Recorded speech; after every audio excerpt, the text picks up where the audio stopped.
नाचा दिल खोल के। हेलो है बोला ताते दोनों तोहर डोल के।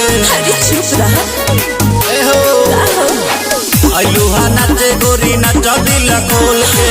हेलो है बोला ताते दोनों तोहर डोल के। अरे लगे की करे बुतू बाबा की छुआ जाने गोरे गोरे गाल ए बाबू अभी बनी ना मान।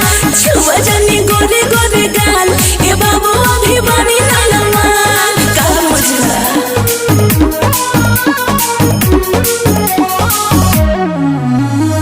Music by Manu Raj. सुनो ये बाबू जानी बोलो तो बेसी लगत पीले बड़ा मोहया देसी। यूपी बिहार के हम होई रंगदार रे। हमके बना ले गोरिया अपन बतार। अरे ढेर मत बोला। सुनो ये बाबू जानी बोलो तो बेसी लगत पीले बड़ा मोहया देसी।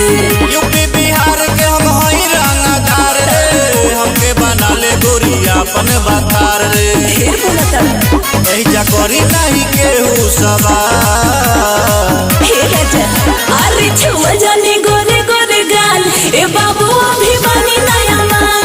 छुआ जाने गोरे गोरे गाल ए बाबू अभी बनी नया मान। अरे मोटला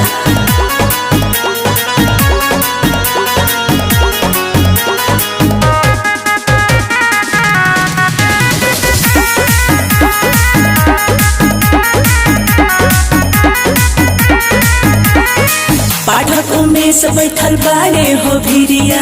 छुए के मिली नहीं खैले बानी किरिया। पहले बात सुना सिंधु सुबास हो। छोरम न जान हम कर विश्वास हो। देखो बात मत मचावा। पाठक उमेश बैठल बाड़े हो भिरिया। छुए के मिली नहीं खैले बानी किरिया। पहले बात सुना सिंधु सुबास हो। छोरम न जान हम कर विश्वास हो। हल्का भले होई सुना यही जा बाबा। हर चल छुआ जाने गोरे गोरे गाल ए बाबू अभी बनी नया मान।